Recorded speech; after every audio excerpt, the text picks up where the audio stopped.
దేవుని వాక్యం నుంచి మనం ఒక వాక్యం చదువుకుందాం. యోహాను సువార్త 3వ అధ్యాయము 19వ వాక్యం. యోహాను సువార్త 3వ అధ్యాయము 19వ వాక్యం. ఆ తీర్పు ఇదే, వెలుగు లోకములోనికి వచ్చెను గాని తమ క్రియలు చెడ్డవైనందున మనుష్యులు వెలుగును ప్రేమింపక చీకటినే ప్రేమించిరి. చిన్న మాట ప్రార్థన చేసుకుందాం. ప్రేమ కలిగిన మా మహాపరిశుద్ధ తండ్రి, గొప్ప ప్రభువానికి వందనాలు చెల్లిస్తున్నా. ఈ సమయంలో ఈ శిలువ చాటున మమ్మల్ని మరుగుపరచండి. ఈ దినమునకు కావలసిన మాటలను మాకు అందించి మీరే మహిమ పొందమని యేసు పరిశుద్ధ నామమున ప్రార్థిస్తున్నాము తండ్రి, ఆమేన్. యోహాను సువార్త 3వ అధ్యాయము 19వ వాక్యంలో మనం నేర్చుకోవడానికి పరిశుద్ధాత్ముడు మనకెన్నో మాటలు ఈ వచనంలో దాచి ఉంచాడు. గాని మన అవసరార్థమై సందర్భానుసారంగా ఒక్క మాట మీద మీరు దృష్టిని కేంద్రీకరించాలని నేను ఆశపడతా ఉన్నాను. ఏమిటంటే అది వెలుగు లోకములోనికి వచ్చెను అనే మాట మీద మీ ఆలోచన ఒకంత కేంద్రీకరించండి. ఏం మాట్లాడతాడో మనం శ్రద్ధగా విందాం. వెలుగు లోకములోనికి వచ్చెను అంటే అర్థమేంది? అంటే వెలుగు రాని కాలం ఒకటి ఉంది, వెలుగు లోకములోనికి వచ్చినంటే అంతవరకు ఏముంది? అంతవరకు ఏముంది? చీకటి ఉంది అని అర్థం. అంతవరకు లోకములో ఏమున్నది? చీకటి ఉన్నది. చీకటి ఉన్నటువంటి లోకములోనికి అకస్మాత్తుగా వెలుగు రావలసి వచ్చింది. చీకటి ఉన్న లోకములోనికి అకస్మాత్తుగా ఒకానొక కాలములో వెలుగు రావలసి వచ్చింది. ఇక్కడ చీకటి వెలుగు అంటే ప్రస్తుతం పరిశుద్ధాత్మ దేవుడు ఆధ్యాత్మికంగా మనుష్యులకు కావలసినటువంటి మనుష్యుల జీవితాలు మార్చడానికి, మనుషులు సత్యం తెలుసుకోవడానికి, వాస్తవమేమిటో తెలుసుకోవటానికి, సమస్త లోకములకు మూలము ఏమిటో మనుషులు తెలుసుకోవడానికి కావలసిన ప్రాముఖ్యమైన విషయాలు ఇక్కడ తెలియజేస్తూ ఉన్నాడు. వెలుగు చీకటి అని రెండు మాటలు మనం చూస్తా ఉన్నాం. వెలుగు లోకములోనికి వచ్చెను గాని చీకటి దాన్ని గ్రహింపకుండెను. ఇక్కడ వెలుగు చీకటి అంటే భూమి యొక్క పరిభ్రమణము ద్వారా ప్రస్తుతం మనం చూస్తున్న చీకటి కాదు, వెలుగు కాదు. దీనిని పోలుస్తూ దేవుని వాక్యం మనిషికి కావలసిన ప్రాముఖ్యమైన ఒక అంశాన్ని జ్ఞాపకం చేస్తున్నాడు పరిశుద్ధాత్మ దేవుడు. వెలుగు లోకములోనికి వచ్చెను అంటే అంతకుముందు ఏముంది? చీకటి ఉంది. పిల్లరా, మనం గమనించాల్సిన విషయం ఏంటంటే దేవుడు చేసినటువంటి సృష్టిని కానీ, దేవుడు చేసిన మనుషులను కానీ, దేవుడు చేసిన వ్యవస్థను కానీ ప్రారంభము నుండి చీకటి ఏం చేస్తుందంటే పాడు చేయటానికి ప్రయత్నం చేస్తుంది. ప్రారంభము నుండి ప్రయత్నము చేస్తూనే వస్తుంది, కానీ దేవుని ఎదుట ఎన్నోసార్లు విఫలమైపోతుంది. దేవునికి స్తోత్రం, హల్లెలూయా. దేవుని శక్తి ఎదుట విఫలమైపోతూనే ఉంది. చీకటి దేవుడు చేసిన ప్రతి కార్యము మీద పని చేస్తూనే ఉంది పాడు చేయడానికి. మీరు ఆదికాండం 1వ అధ్యాయం 2వ వాక్యం నుండి చూడండి. మొట్టమొదటిగా ఆదికాండము 1వ అధ్యాయము 2వ వాక్యములో దయచేసి చదవండి ఏముందో. భూమి 1వ వచనం చదవమ్మా. ఆది యందు దేవుడు భూమి ఆకాశములను సృజించెను, భూమి నిరాకారముగాను శూన్యముగాను ఉండెను, చీకటి అగాధ జలములపై కమ్మి ఉండెను. కమ్ముకున్న ఒక చీకటిని చూస్తున్నాం ఇక్కడ. దేవుడు ఆదియందు భూమి ఆకాశములను సృజించాడు. భూమి ఆకాశములను దేవుడు ఎలా సృజించాడు? యెషయా గ్రంథము 45వ అధ్యాయం దయచేసి చూడండి, 18వ వాక్యం. 45:18. ఆకాశములకు సృష్టికర్తయగు యెహోవాయే దేవుడు, ఆయన భూమిని కలుగజేసి దాన్ని సిద్ధపరచి స్థిరపరచెను. నిరాకారముగా నుండునట్లు ఆయన దాన్ని సృజింపలేదు. ఇక్కడ 3 విషయాలు చెబుతున్నాడు. ఆయన ఆకాశములను భూమిని సృజించాడు. సృజించినప్పుడు ఎలా సృజించాడంట? దానిని సిద్ధపరచాడు. 2 స్థిరపరచాడు. 3 నివాస స్థలముగా ఉండునట్లు చేశాడు. దేవుడు సృజించినటువంటి సృష్టి 3 విధాలుగా నష్టపరచబడింది. నిరాకారము, శూన్యము, చీకటి. 3 కూడా చూడండి, ఒకదాని తర్వాత ఒకటి. మొట్టమొదటిగా ఏమైపోయింది? షేప్లెస్ అయిపోయింది, నిరాకారం అంటే ఆకారం లేదు. రెండవది ఏమైంది? శూన్యమైపోయింది. మూడవది చీకటి. చీకటి కమ్ముకున్నది. ప్రారంభము నుండి కూడా దేవుడు చేసినటువంటి కార్యక్రమాలను సాతాను ఏదో విధంగా పాడు చేసే ప్రయత్నం చేస్తూనే ఉన్నాడు. అందముగా సృజించినటువంటి సృష్టిని నిరాకారముగా, శూన్యముగా, చీకటిగా సాతాను మార్చేశాడు. దానికి కారణం కాస్త లోతైన విషయం. ఇది సందర్భం కాదు కనుక నేను చెప్పటం లేదు. అందముగా సృజించబడినటువంటి సృష్టి సిద్ధపరచి స్థిరపరచి నివాస స్థలముగా తయారు చేయబడిన సృష్టి ఎందుకు నిరాకారము, శూన్యము, చీకటిగా మార్చబడింది? చీకటి కమ్ముకోవటం వలన, చీకటి కమ్ముకోవటం వలన, చీకటి యొక్క ప్రమేయం వలన, చీకటి యొక్క ప్రవేశం వలన దేవుడు కలగజేసినటువంటి సృష్టికి ఆకారం లేకుండా శూన్యముతో నింపబడింది. ఆ సమయంలో దేవుడు దానికి ఒక ఆకారమునివ్వటానికి మొట్టమొదటిగా ఉపయోగించిన పదం ఏమి చెప్పండి? దేవుడు వెలుగు కమ్మని పలుకగా. దేవునికి స్తోత్రం. హల్లెలూయా, హల్లెలూయా. ఏం పలికాడు? వెలుగు కమ్మని పలికాడు. చీకటి కమ్ముకున్నటువంటి సృష్టి మీద దేవుడు ఒక పలుకు పలుకుతున్నాడు. వెలుగు కమ్మని పలికింది. చీకటి కమ్ముకున్నటువంటి సృష్టికి వెలుగు అవసరం. ప్రారంభం నుంచి ఇదే. యెషయా గ్రంథం 60వ అధ్యాయము 2వ వాక్యం దయచేసి మీరు చూడండి. యెషయా గ్రంథం 60వ అధ్యాయము 2వ వాక్యం. చూడుము, భూమిని చీకటి కమ్ముకొనుచున్నది. అబ్బబ్బబ్బా, మామూలు కట్టిక చీకటి జనములను కమ్ముకొనుచున్నది. ఆదికాండం 1:2లో కమ్ముకున్న చీకటిని చూస్తున్నాం. సృష్టిలో యెషయా గ్రంథం 60వ అధ్యాయం 2వ వాక్యంలో భూమిని కమ్ముకున్న చీకటిని చూస్తున్నాం. రోమా పత్రిక 1వ అధ్యాయము 23వ వాక్యం దయచేసి 22వ వాక్యం చూడండి. 1:22. వారి అవివేక హృదయము అంధకారమయమాయను. ఏమండి, ఇప్పుడు సృష్టిని కమ్ముకున్న చీకటి, భూమిని కమ్ముకున్న చీకటి ఇప్పుడు ఎవరిని కమ్ముకుంది? హృదయములను కమ్ముకుంది. వారి అవివేక హృదయం ఏమైందంట? అంధకారం అంటే చీకటి.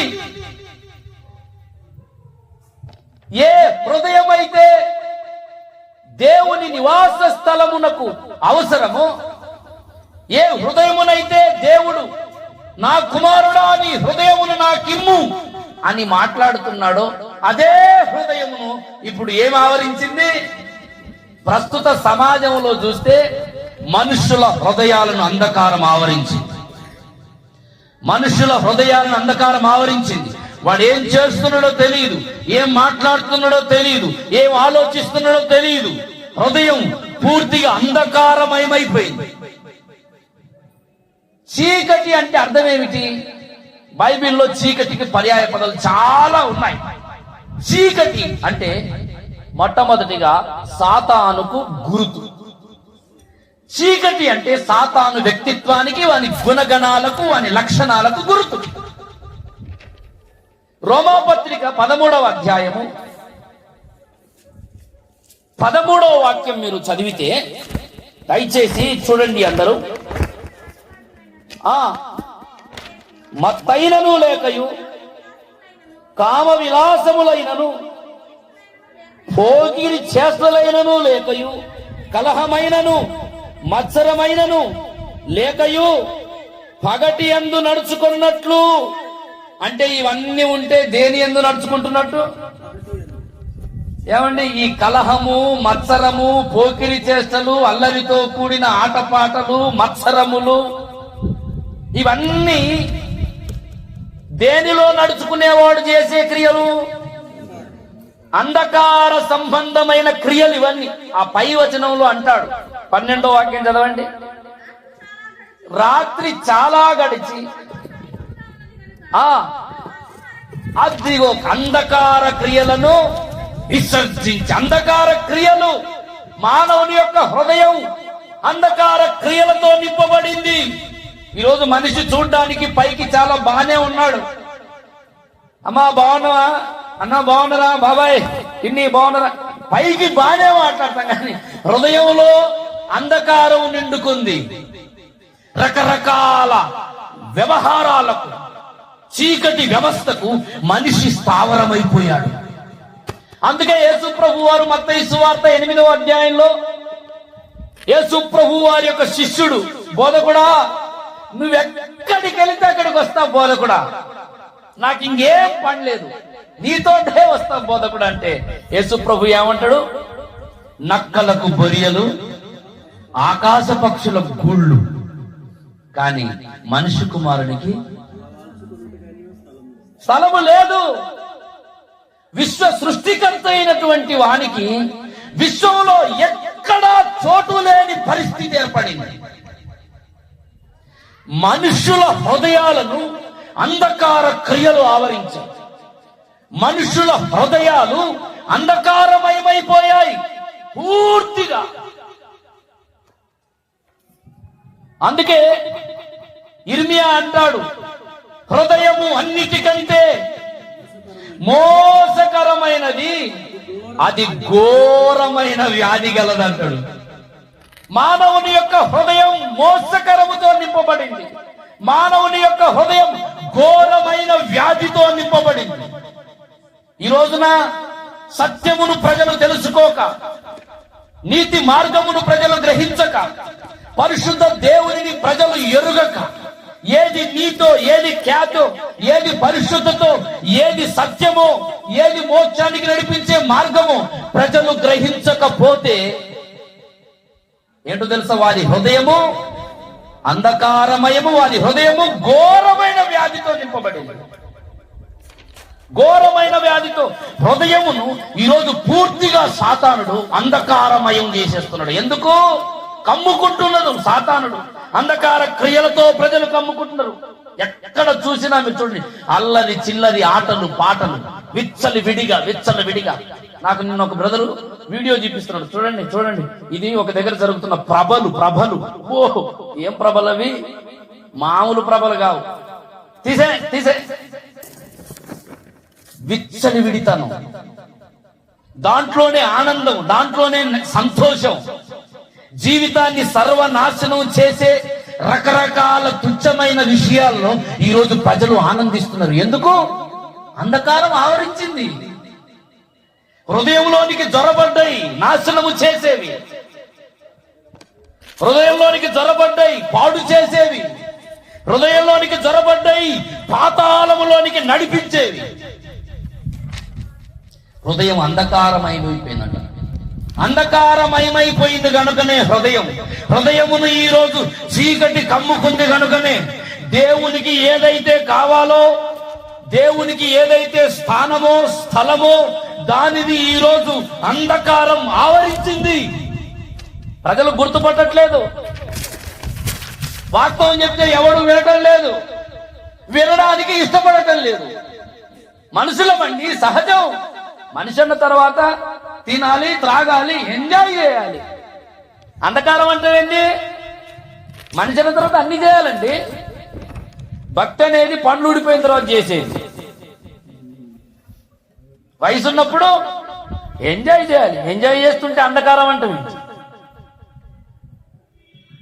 బాబు నేననే మాట కాదు, బైబిల్ అంటున్న మాట.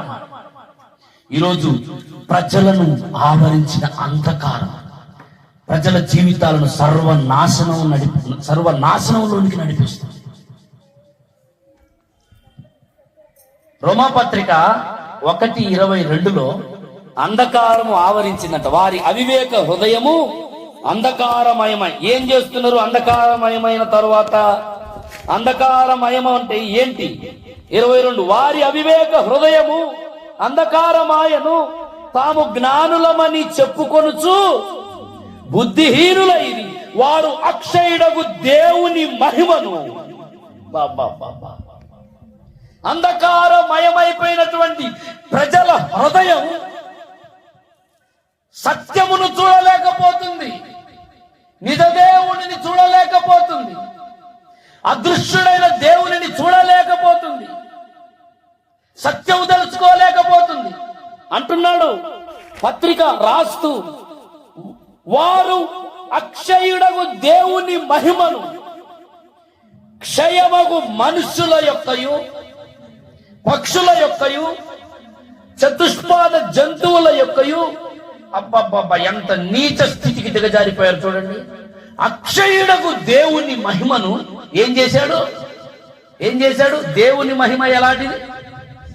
అక్షయమైనది. అక్షయం అంటే అర్థం ఏంటి? క్షయము కానిది అని అర్థం.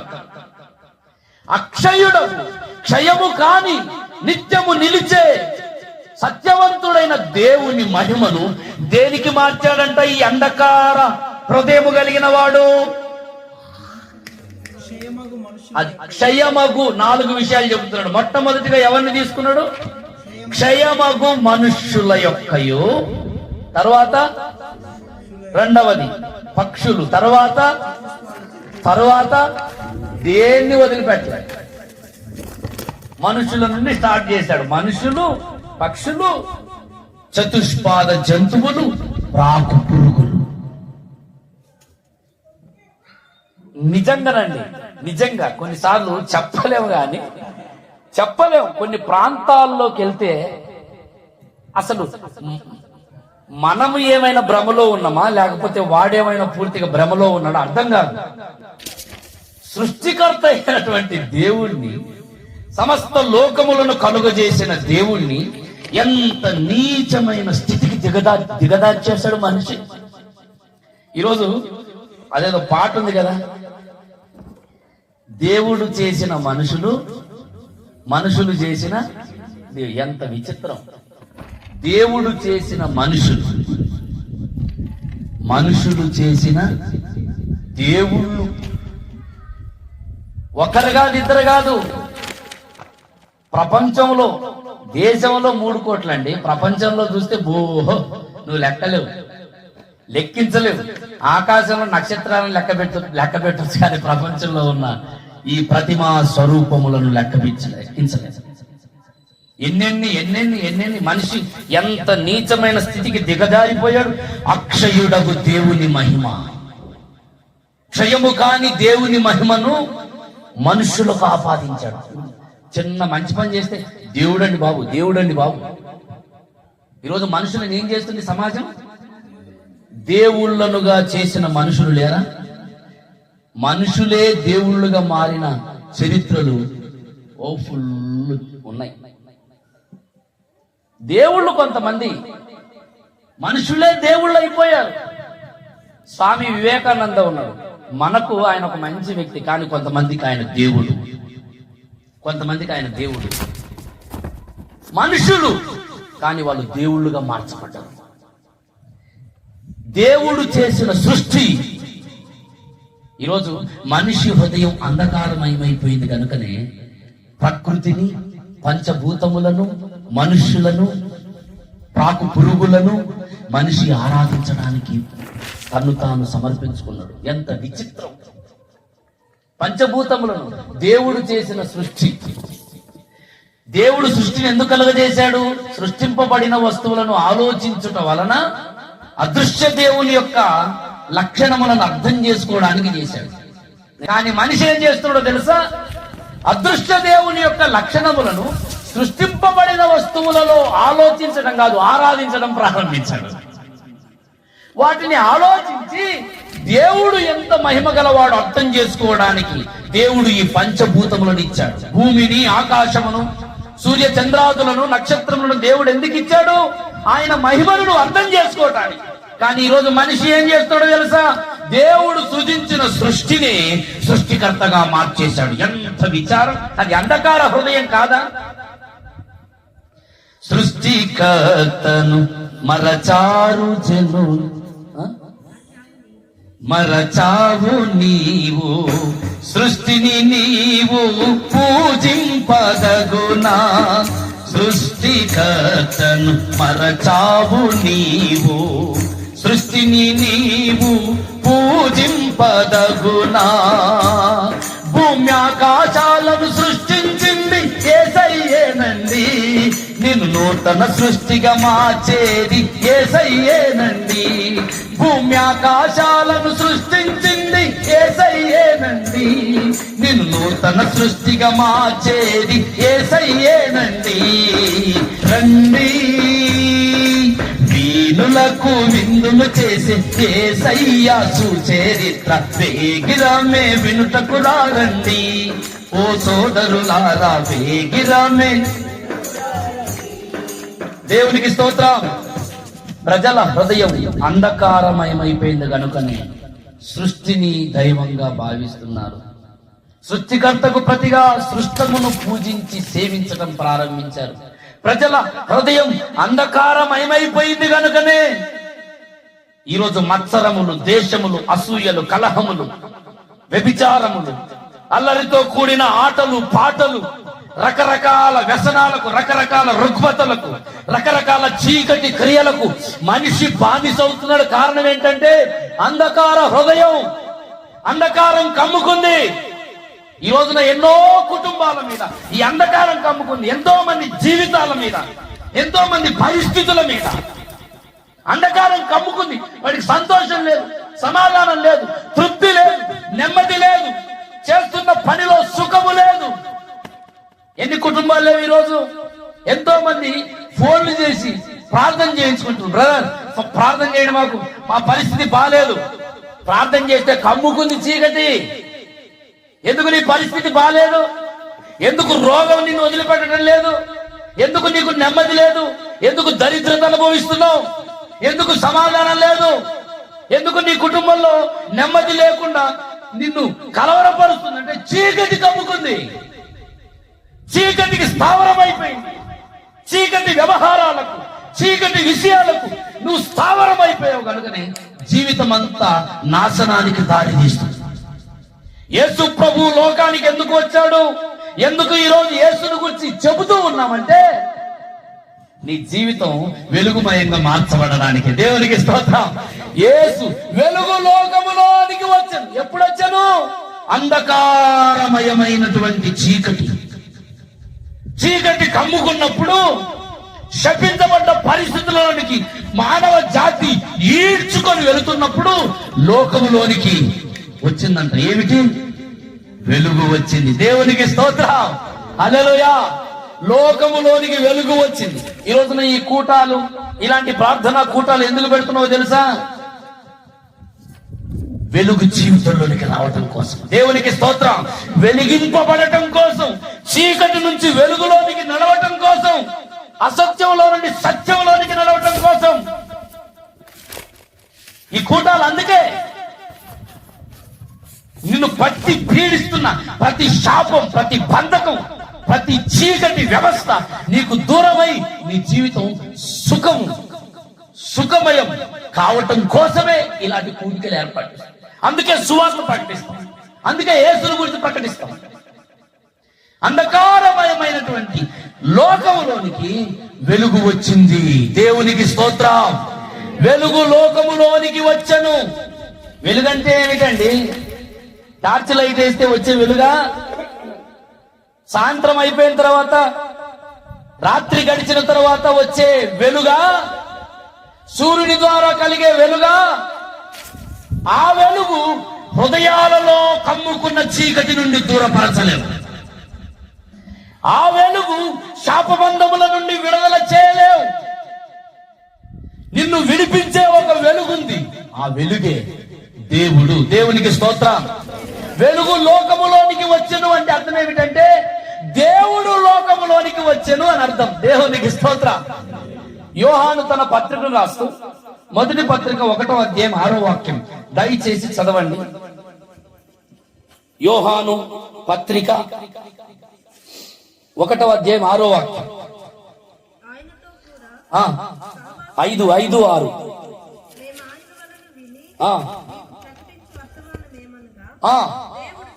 దేవుడు వెలుగై ఉన్నాడు. దేవునికి స్తోత్రం. దేవుడు వెలుగై ఉన్నాడు.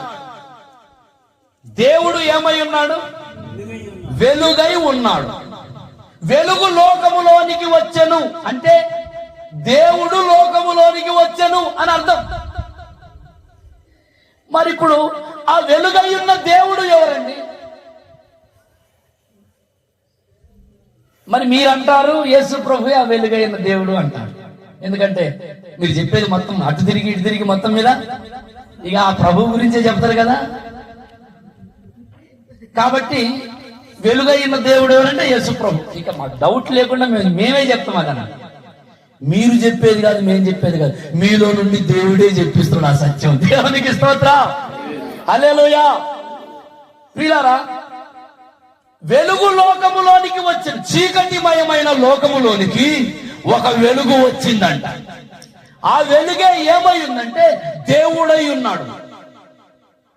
దేవుడు వెలుగై ఉండెను అని ఇదే యోహాను మరొక సందర్భంలో పత్రిక రాస్తూ చెప్పాడు.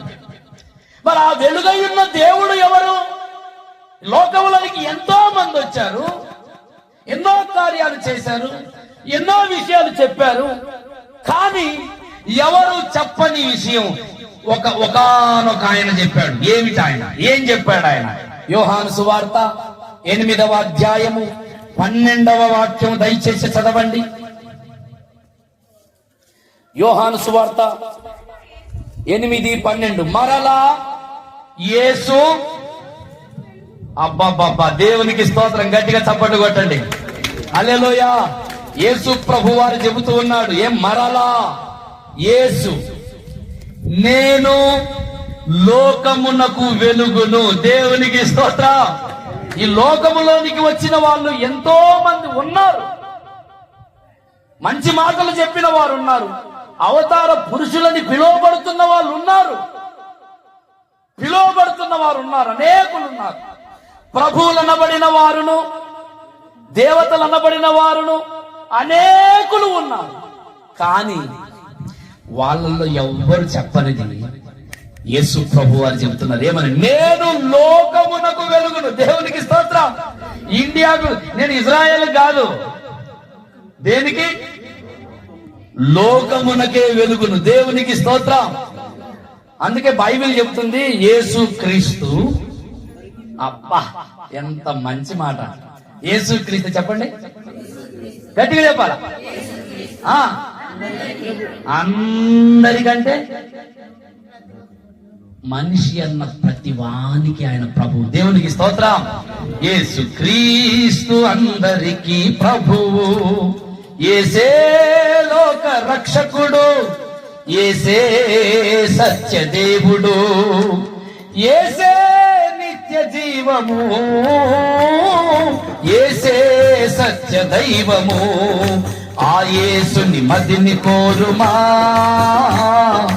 ఆ యేసుని నేడే చేరుమా, ఆ యేసుని మదిని కోరుమా,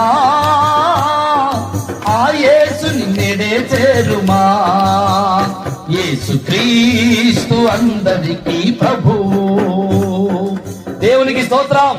యేసుక్రీస్తు అందరికీ ప్రభు. ఆయన అందరికి సంబంధించిన వాడు.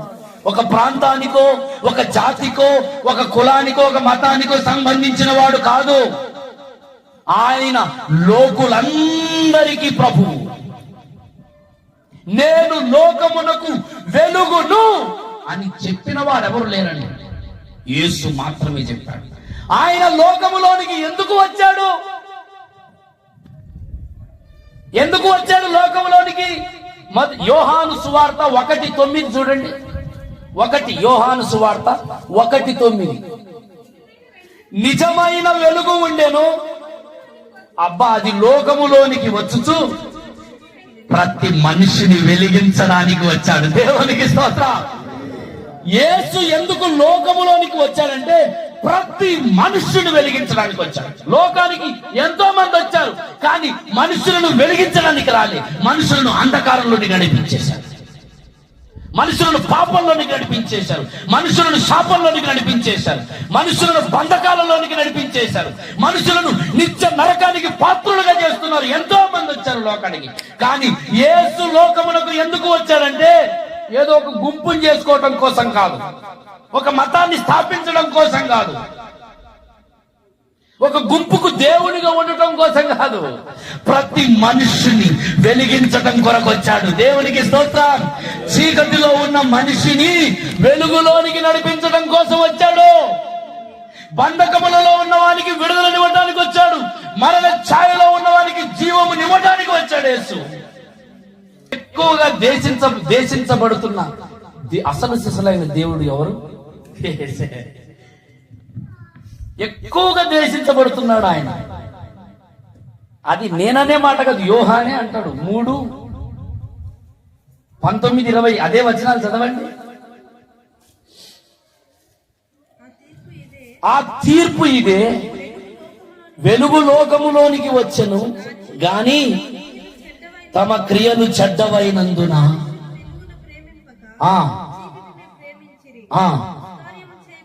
ప్రతివాడును వెలుగును ద్వేషించును. వెలుగు ఈరోజు ద్వేషించబడుతుంది, వెలుగు ఈరోజు తృణీకరించబడుతుంది. నీ జీవితానికి ఏది అవసరమో, నిన్ను వెలిగించడానికి ఎవరు ఈ లోకానికి వచ్చారో ఆయన ఈరోజు అధికంగా ద్వేషించబడుతున్నాడు. ప్రియ సోదరి సోదరులారా, ఈ రోజున మనం అందరం గ్రహించవలసిన సత్యం ఏమిటంటే, నిన్ను కమ్ముకున్నటువంటి చీకటి నుండి నీకు విడుదల వెలుగు అనుగ్రహించడం కోసం యేసు వచ్చాడని నమ్మాల. ఆమేన్, హల్లెలూయా. నన్ను వెలిగించడం కోసం యేసు వచ్చాడు. దేవునికి స్తోత్రం, హల్లెలూయా. నన్ను వెలిగించాడా లేదా? నన్ను వెలిగించాడు. చీకటి తొలగే నీతి సూర్యుడు నాలో ఉదయించే. దేవునికి స్తోత్రం. యేసు ప్రభు నేను లోకమునకు వెలుగును అన్నాడు. వెలుగైన వాడే దేవుడు, దేవుడైన వాడే వెలుగు. నేను వెలుగును అని ప్రభు అంటున్నాడంటే నేనే దేవుణ్ణి అని అర్థం. యేసునే ఈరోజు మనం ఎందుకు వెలుగై ఉన్న దేవుడని నమ్మాలంటే, ఎంతో మంది ఉండగా యేసునే వెలుగై ఉన్న దేవుడని ఎందుకు నమ్మాలి? ఎందుకు నమ్మాలో తెలుసా? వెలుగు అంటే అర్థం ఏమిటి? వెలుగు అంటే అర్థం ఏమిటి? పరిశుద్ధత. వెలుగు అంటే అర్థం ఏంటంటే పవిత్రత. వెలుగు అంటే అర్థం ఏమిటంటే నీతి. భూమి మీద ఎవ్వరు చెప్పని ఎన్నో మాటలు యేసు ప్రభు చెప్పాడు. అదే యోహాను సువార్త 8:46 చదవండి. యేసు ప్రభు వారు ఒక మాట అంటున్నాడు. యోహాను సువార్త, నాయందు పాపం ఉన్నదని. అబ్బా, దేవునికి స్తోత్రం. ఎవరైనా నాయందు పాపం ఉన్నదని మీలో ఎవడైనా స్థాపింపగలడా? ప్రశ్నిస్తున్నాడు లోకాన్ని. లోకంలోనికి ఎంతో మంది వచ్చారు, కానీ ఎవరు ఇలా స్థాపించలేకపోయారు. ఎందుకంటే ప్రతి మనిషి పాపం అనే బంధకంలో బంధించబడ్డాడు. ఈరోజు మనుషులు ఆచరిస్తున్న రకరకాల పద్ధతులలో ఉన్నటువంటి వ్యక్తులు కూడా రకరకాల బంధకాలలో ఉన్నవారే. పాపములో ఉన్నవారే. యేసు చెప్పాడు, నాలో పాపం ఉన్నదని మీలో ఎవడైనా స్థాపించడు. ఎవడు స్థాపించాడు? అప్పుడు ఎవరు స్థాపించారు? ఈ మధ్య కొంతమంది స్థాపిస్తారు. కరుణాకర్ సుగుణాని శివశక్తి వ్యవస్థ ఒకటి ఉంది, దానికి హెడ్ అన్నమాట. ఆయన అంటాడు, యేసులో పాపం ఉందని నేను నిరూపిస్తా. ఎక్కడ నిరూపిస్తా? లాజరు చనిపోయిన సందర్భంలో యేసు ప్రభు వారు మరియమ్మను మార్తను రహస్యంగా పిలిచాడు చూడు. అదిగో మరి పాపం చేశాడు కాబట్టి రహస్యంగా పిలిచాడు. అంటే వాడు ఎక్కడ వెతకాలో అర్థం కాక అంధకారమయమైపోయింది కాబట్టి చచ్చిపోయిన సమయంలో వాడు ఏం వెతుకుతుండు? చచ్చిపోయి వాళ్ళు బాధపడుతుంటే పాపం చేయడానికి ప్రభు అక్కడికి వెళ్ళాడు. చూసావా, రహస్యంగా మార్తను పిలిచాడు. ఇంతకంటే నీచమైన ఆలోచన ఎక్కడ ఉంటుందా? చనిపోయినప్పుడు ఎవరైనా దుఃఖంతో వెళ్తారు, బాధతో వెళ్తారు. అందరూ గుమ్ముకూడుంటే ఎవరినో ఒకరిని పక్కకు పిలిచి మాట్లాడతాం, అసలు విషయం ఏంటి అని. అపార్థాలు యేసు మీద బురద చల్లడానికి, యేసు మీద మచ్చలు వేయటానికి ఈరోజు సమాజం పూనుకుంటుంది. ఆ రోజు సమాజమే యేసుని ఏమని నిర్ధారించింది? ఆ రోజుల్లో ఉన్నటువంటి పిలాతు అనే రాజే యేసు ప్రభువుని ఏమన్నాడు? ఇదిగో ఈయనలో ఏ దోషము కానరావటం లేదు, నేను ఈ విషయంలో నా చేతులు కడుక్కుంటున్నాను. అధికారులే, న్యాయపు తీర్పులే యేసును నిర్దోషిగా తీర్చిదిద్దాయి, ముద్ర వేశాయి. ఆయనకు తీర్చబడిన తీర్పు పాపము చేసినందుకు కాదు, మనుషుల యొక్క పాపమును భరించడానికి తీర్చబడ్డ తీర్పు. దేవునికి స్తోత్రం. అన్యాయపు తీర్పు ఇచ్చాడు యేసు. ఆయనలో పాపం ఉందని కాదు, అనేకుల యొక్క పాపం ఆయన మీద మోపబడింది కాబట్టి పాపమెరుగని ఆయన పాపముగా చేయబడ్డాడంటాడు. కొరింథీయులకు రాసిన 2వ పత్రిక 5వ అధ్యాయము 21వ వాక్యం దయచేసి చూడండి. యేసు ఎందుకు వెలుగు అంటే, నాలో పాపమున్నదని మీలో ఎవడైనా స్థాపించగలరా అన్నాడు కనుక ఆయన వెలుగై ఉన్న దేవుడు. ఎందుకనగా దేవుని నీతి అగునట్లు పాపమెరుగని ఆయన అబ్బా మన కోసము పాపముగా చేయబడ్డాడు. పాపమెరుగని ఆయన. యేసు ఎవరు? పాపమెరుగని వెలుగయున్న దేవుడు. దేవునికి స్తోత్రం.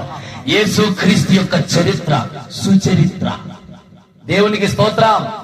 యేసు క్రీస్తు యొక్క చరిత్ర సుచరిత్ర. ఆయన మాటలలో గాని, ఆయన చూపులలో గాని, ఆయన ప్రవర్తనలో గాని, ఆయన వ్యవహారాలలో గాని పాపమునకు ఎక్కడా చోటు లేదు. పాపమునకు చోటు లేదు ఎక్కడ కూడా, ఏ విషయంలో కూడా. ఎవరు యేసులో పాపమున్నదని చూపించగలిగిన వాడు లేనే లేడు, ఎప్పటికీ ఉండడు.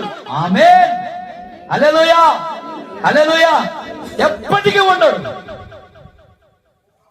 పాపమునకు చోటు లేనివాడు ఆయన. పాపము లేనివాడు అంటాడు. హెబ్రీ పత్రిక 4వ అధ్యాయం 15వ వాక్యం దయచేసి చూడండి. హెబ్రీ పత్రిక 4:15.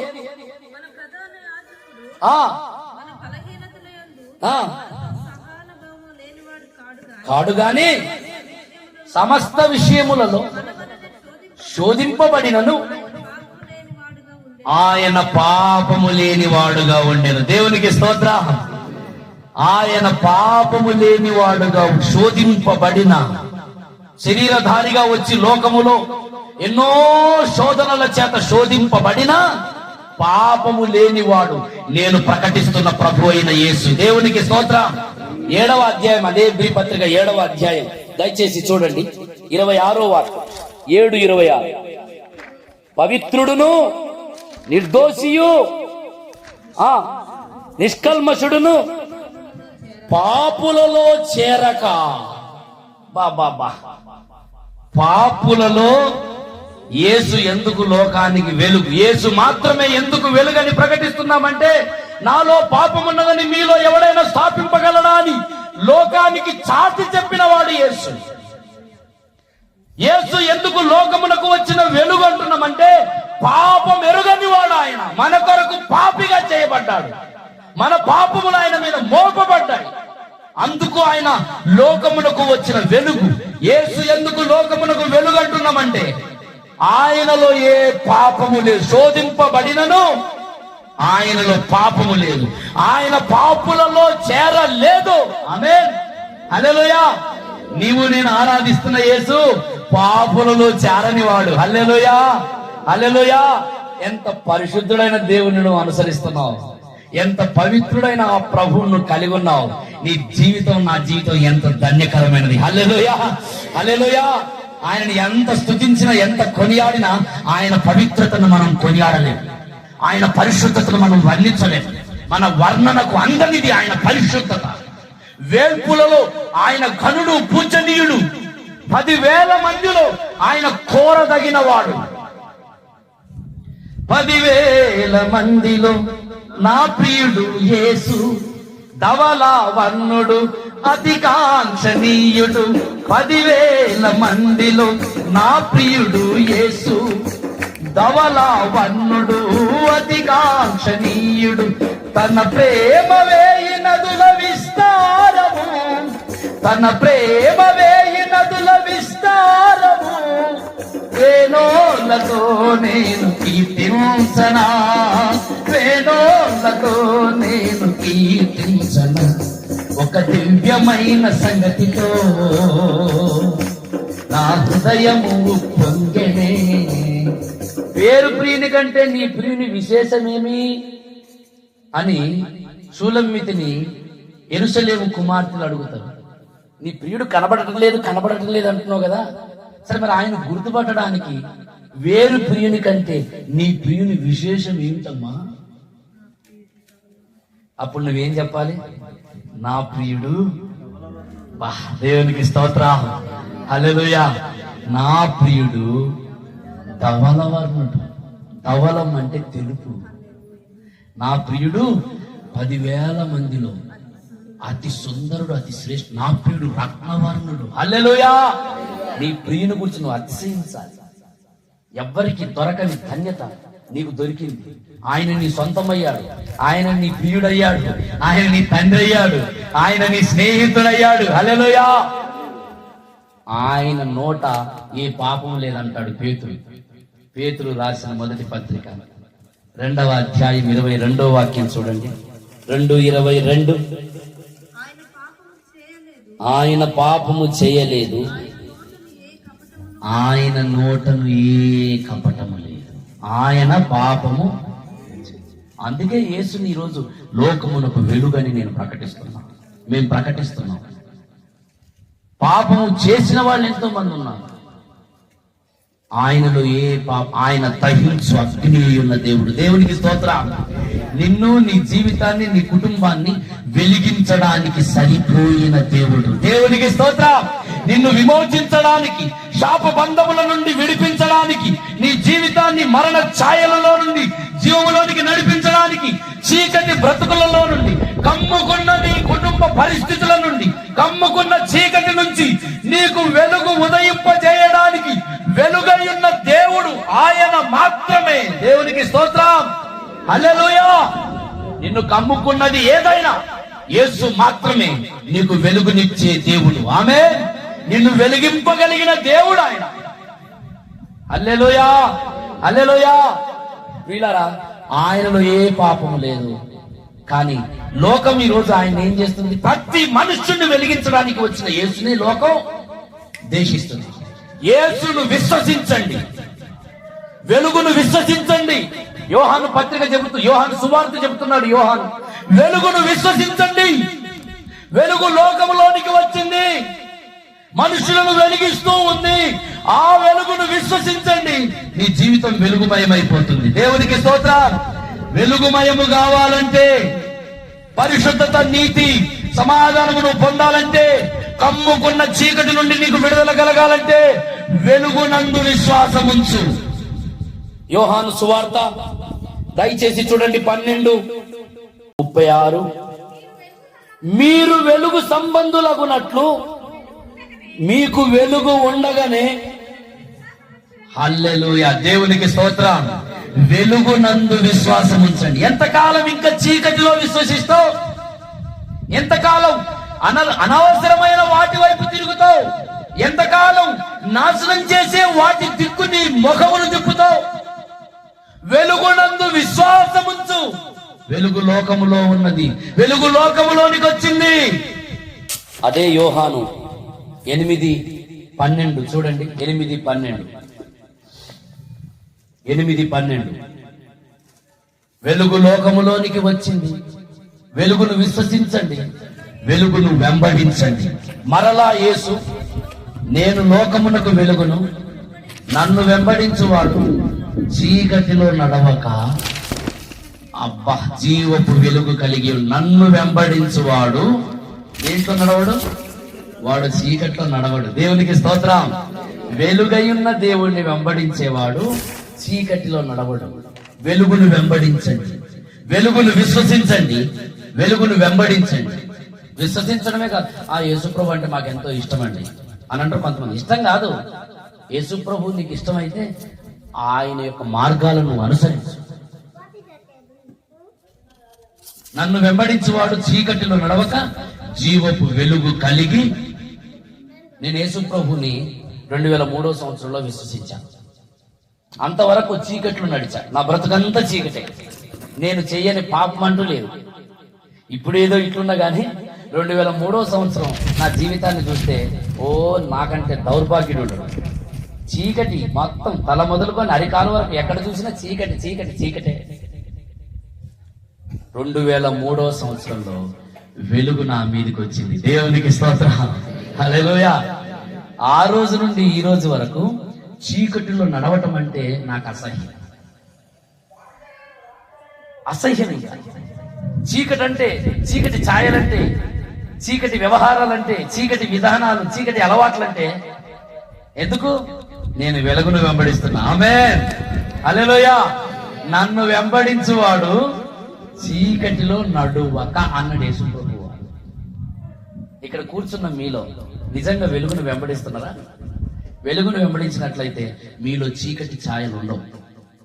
ఇంకా ఒకవేళ చీకటి ఛాయలు మీలో ఉంటే మీరెక్కడో వెలుగును వెంబడించే విషయంలో వెనకడుగు వేస్తున్నారు. ఎందుకు మరలా చీకటికి అవకాశం ఇస్తున్నావు? చీకటి నిన్ను కమ్ముకొనకున్నట్లు జాగ్రత్త పడు. యేసు ప్రభు వారు తెలియజేస్తాడు. అదే యోహాను సువార్త 12:35 అనుకుంటా. 12:35 చూడండి. 12:35 చదవండమ్మా, చదవండి. అందుకు యేసు, ఇంకా కొంతకాలము వెలుగు మీ మధ్యలో ఉండును, చీకటి మిమ్మును కమ్ముకొనకుండునట్లు. చీకటి మిమ్మును కమ్ముకొనకుండునట్లు. ఒకప్పుడు చీకటి నుంచి వేరైపోయావు, చీకటిని అసహించుకున్నావు, చీకటిని ద్వేషిస్తున్నావు. కానీ జాగ్రత్త, మరలా చీకటి కమ్ముకునే అవకాశం ఉంది. ఒక శిష్యుడిని చీకటి కమ్ముకుంది. తన జీవితం అంతా చీకటిమయమైపోయింది. ఆయన పేరేం పేరు? ఇస్కరియోతు యోధ. సాతాను తన హృదయంలోనికి ప్రవేశించాడు. చివరికి తన యాత్ర ముగింపు చీకటిలోనికి ప్రవేశించింది. మీకు గుర్తుందా వచనం? ఎక్కడుందా వచనం? యోహాను సువార్త 13వ అధ్యాయం దయచేసి 2వ వాక్యం చూడండి. 13:2 వారు భోజనము చేయుచుండగా ఆయనను అప్పగింపవలనని సీమోను కుమారుడకు ఇస్కరియోతు యూద హృదయములో అపవాది ఇంతకు ముందు ఆలోచన పుట్టించాడు. ఆలోచనలోనికి ఎంటర్ అయ్యాడు. ఫస్ట్ ఎవడు? అపవాది. ఆ తర్వాత ఎక్కడికి ప్రవేశించాడు? మీరు చూడండి, 26వ వచనం చూడండి. అందుకు యేసు, నేను ఒక ముక్క ముంచి ఎవనికి చెందిన వాడే అని చెప్పి ఆ ముక్క ముంచి సీమోను కుమారుడు ఇస్కరియోతు యూదాకి ఇచ్చెను. వాడు ఆ ముక్క పుచ్చుకొనగానే ఆలోచన ద్వారా వచ్చిన వాడు ఇప్పుడు ఏమైపోయాడు? డైరెక్ట్ గా వాడే లోపలికి వెళ్ళిపోయాడు. వాడు లోపలికి వెళ్తే ఇక జీవితం ఏంటి? ఏమైపోయింది చూడండి 30వ వచనం. వాడు ఆ ముక్క పుచ్చుకొని వెంటనే బయటికి వెళ్ళాను. అప్పుడు అమ్మో, ఏ వేళ? రాత్రి వేళ. అంతటితో ఎండ్ అయిపోయింది. యేసును వెంబడించకపోతే నీ యాత్రా జీవితంలో అంత రాత్రి వేళ నీకు ఎదురవుతుంది. నీ అడుగులో వెలుగుండదు, నీ మార్గాలలో వెలుగుండదు. చీకటి కమ్ముకొనకుండునట్లు వెలుగు ఉండగానే వెలుగులో నడవటం నేర్చుకో. పవిత్రమైన మార్గాలను, పవిత్రమైన జీవితం, పవిత్రమైన విధానాలు, పవిత్రమైన సహవాసంలో నువ్వు నడుచుకోవటానికి నీ జీవితాన్ని సిద్ధపరచుకో. దేవునికి స్తోత్రం. హల్లెలూయా, హల్లెలూయా. వెలుగు లోకములోనికి వచ్చెను, ప్రతి మనుష్యుని వెలిగించుచుండెను. వెలుగునందు విశ్వాసం ఉంచండి, వెలుగును వెంబడించండి. దేవునికి స్తోత్రం. హల్లెలూయా. 2003 సంవత్సరం నా జీవితంలోనికి వెలుగు వచ్చింది. అప్పటి నుండి ఇప్పటి వరకు వెలుగును వెంబడిస్తూనే ఉన్నా. ఎంతవరకు వెంబడిస్తానంటే వెలుగు రాజ్యంలోనికి చేరేంత వరకు. దేవునికి స్తోత్రం. నాకు ఒక రాజ్యం ఉంది. ఏ రాజ్యం అది? వెలుగు రాజ్యం. హల్లెలూయా. యేసయ్య రాజ్యం శాశ్వత రాజ్యం, ప్రేమగల సామ్రాజ్యం. దేవునికి స్తోత్రం. యేసయ్య రాజ్యం శాశ్వత రాజ్యం, ప్రేమగల సామ్రాజ్యం. ఆ రాజ్యంలోనికి చేరేంత వరకు. ఆ రాజ్యం ఏ రాజ్యం? వెలుగు రాజ్యం. దేవునికి స్తోత్రం. ప్రకటన గ్రంథంలో 21వ అధ్యాయము 23వ వచనం దయచేసి చూడండి. ప్రకటన గ్రంథం 21వ అధ్యాయము 23వ వాక్యం.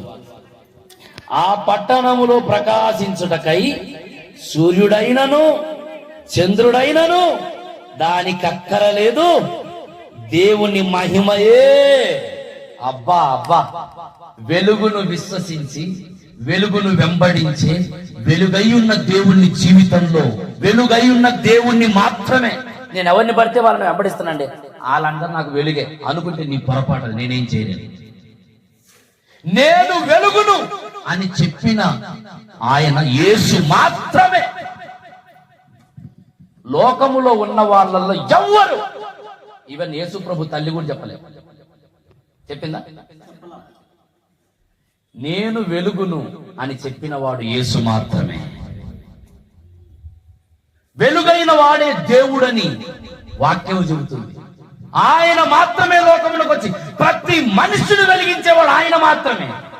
ఆయన యందే విశ్వాసం ఉంచండి, వెలుగునందు విశ్వాసం ఉంచండి, వెలుగును అనుసరించండి. అప్పుడే వెలుగు రాజ్యంలోనికి నువ్వు ప్రవేశిస్తావు. ఏది పడితే అది చేస్తానంటే వెలుగు రాజ్యం లేదు. వెలుగు రాజ్యములోనికి నువ్వు ప్రవేశించాలంటే వెలుగై ఉన్న యేసును మాత్రమే వెంబడించాలి. దేవునికి స్తోత్రం. వెలుగై ఉన్న యేసును మాత్రమే విశ్వసించాలి. ఆయన మాత్రమే చీకటి నుండి, కమ్ముకున్న ప్రతి చీకటి నుండి నీకు వెలుగునిచ్చి వెలుగు రాజ్యంలోనికి ప్రవేశించే దేవుడు. 2003లో ప్రారంభించా. ఎప్పుడు ముగిస్తా? ఆ రాజ్యంలోనికి ప్రవేశించిన తర్వాత ముగిస్తా యాత్ర. దేవునికి స్తోత్రం. ఏదో పాట ఉందా? పాట. సూర్యుడు లేని చంద్రుడు లేని చీకటి రాత్రులు లేనే లేని, సూర్యుడు లేని చంద్రుడు లేని చీకటి రాత్రులు లేనే లేని, ఆ దివ్య నగరిలో కాంతులను విరజిమ్మెదవా నా యేసయ్యా. ఆ దివ్య నగరిలో కాంతులను విరజిమ్మెదవా నా యేసయ్యా. సియోనులో స్థిరమైన పునాది నీవు, సియోనులో స్థిరమైన పునాది నీవు, నీ మీదే నా జీవితము అమర్చుచున్నావు, నీ మీదే నా జీవితము అమర్చుచున్నావు. దేవునికి స్తోత్రం. వీళ్ళరా, ఈరోజు ప్రభు యొక్క కృప నిన్ను నన్ను ఎంతగా ఆవరిస్తుందంటే, ఆ వెలుగైన దేవుడు మరొకసారి మనతో మాట్లాడుతున్నాడు. వెలుగైన దేవుడు మరొకసారి చీకటి కమ్ముకొనకుండునట్లుగా వెలుగును అనుసరించండి, వెలుగునందు